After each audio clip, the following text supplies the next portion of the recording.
আসসালামু আলাইকুম রহমতুল্লাহ। আলহামদুলিল্লাহ, আমি ভালো আছি। আশা করছি আপনারাও ভালো আছেন। আজকে একটি ঘটনা শেয়ার করব। সেটি হচ্ছে সূরা আদ-দুহা যখন নাজিল হয় তখন চমৎকার একটি ঘটনা ঘটেছিল। যখন জিবরাইল আলাইহিস সালাম আল্লাহর রাসূল সাল্লাল্লাহু আলাইহি সাল্লামকে শিখাচ্ছিলেন, ওয়ালা সাউফা ইউতিকা রাব্বুকা ফাতারদা, ঠিক এই সময় আল্লাহ রাসূল সাল্লাল্লাহু আলাইহি সাল্লাম থেমে গিয়েছিলেন। ওনার উপর যখন কোরআন শরীফ নাজিল হতো তখন ওনার উপর অনেক প্রেশার পড়ত। আর মক্কায় তখন ছিল প্রচণ্ড গরম। সেই গরমের মাঝেও, শত কষ্টের মাঝেও উনি জিবরাইল আলাইহিস সালামকে বললেন, থামো, তুমি সাক্ষী, আল্লাহ আমাকে খুশি না করে ছাড়বেন না, তুমি সাক্ষী থেকো, তাই আমি আল্লাহর কাছে কিছু চাই। জিবরাইল আলাইহিস সালাম অবাক হয়ে বললেন, কি চান আপনি আল্লাহর কাছে? তখন তিনি বললেন, তোমাকে সাক্ষী রেখে আমি বলতে চাই, আমার উম্মতের কি হবে? সবাইকে জান্নাতে না দেওয়া পর্যন্ত আমি খুশি হব না।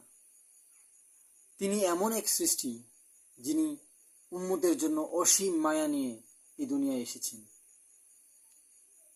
মারা যাবার আগে ওনার চোখে পানি। হযরত আজরাইল আলাইহিস সালাম যখন ওনার বুকে হাত রেখে অপেক্ষা করছিলেন এবং বলছিলেন যে, হে নবী, আল্লাহ আপনার জন্য অপেক্ষা করেছেন, কারণ রাসূল সাল্লাল্লাহু আলাইহি সাল্লামের অনুমতি ছাড়া ওনার জান কবজ করতে নিষেধ করে দিয়েছিলেন আল্লাহ। আজরাইল আলাইহিস সালাম বলেন, আপনি কি যেতে চান না? তখন তিনি বলেন, না, আগে আল্লাহকে জিজ্ঞেস করো আমি চলে যাওয়ার পর আমার উম্মতকে দেখে রাখবেন কিনা।